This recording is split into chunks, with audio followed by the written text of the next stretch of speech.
Today we're going to be taking a look at a powerful bicolor light, the Godox M300BI.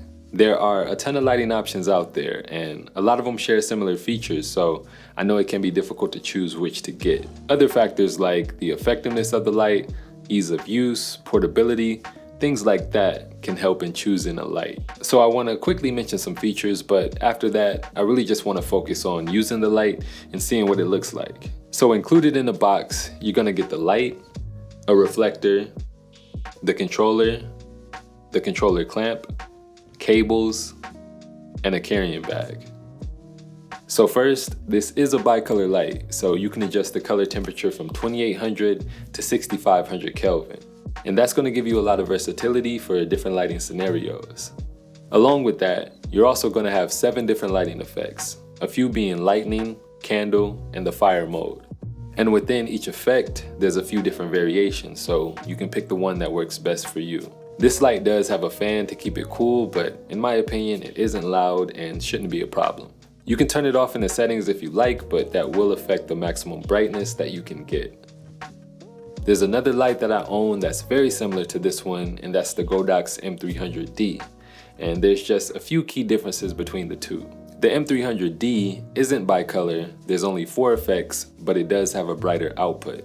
If you choose to power either of these lights with V-mount batteries, depending on the voltage of the V-mount battery and whether you use 1 or 2 determines the maximum brightness that you can get. And I'll show you a chart to make it easier to see. Now with that out the way, let's get into what the light actually looks like. So I went out and just wanted to do a few different lighting setups to see how it looks. Now for each of these setups, I'll show it in 2800, 5600, and 6500 Kelvin. Also, I'm only using a single 14.8 volt V-mount battery to power the light. With this battery, I'm only able to get up to 30% brightness, but it turns out that was plenty enough for what I needed. And honestly, we had it set well below 30% for a lot of the shots. This light does have a Bowens mount, so I just use softboxes I already own. I had my friend Leah be the subject, and for this first setup, I set the light a little higher up at about a 45-degree angle to her, and I put a softbox on it. Super simple, but this is what it looked like.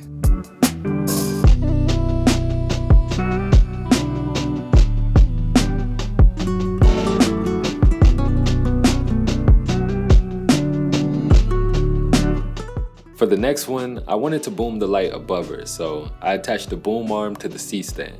Also, I swapped the bigger softbox with the smaller one so it wouldn't be as heavy. And keep in mind, when booming lights like this, the C-stand is most likely going to be tipping over, so be sure to throw down some sandbags or add something that's going to prevent it from falling over. But from here, I just put the light on it and we raised it up.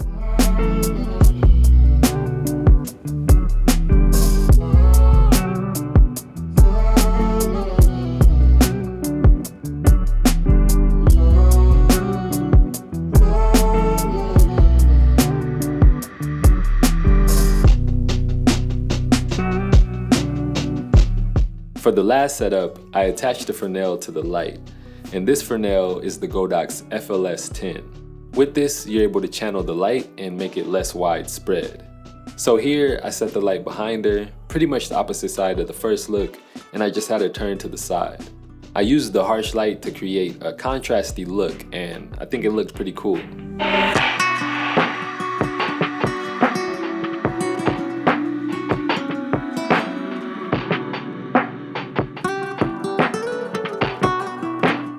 One thing I want to mention is for this setup, I'm pretty sure we had the brightness set to 1%. Looking at the footage, we probably could have backed the light up a little bit more to make it slightly less harsh. To sum up my experience with the light, it's really easy to use, it has good output, the build is solid, and it's portable in the sense of having the option to power it with V-mount or with an outlet. It is pretty heavy though, so lugging it around with a carrying bag could get tiring after a while. So yeah, I just wanted to show a few different lighting setups, give you an idea of what it looks like. And again, everything was shot under 30% brightness, so it does get much brighter. I am looking forward to using this on an actual shoot though, especially alongside the M300D. If you're interested, there will be a link in the description, and I'll also add the link for the Fresnel attachment, the FLS10. But that'll do it for this one. So if y'all enjoyed, go ahead, drop this a like, jump down in the comments, let me know what y'all think, and also subscribe to the channel if you haven't yet.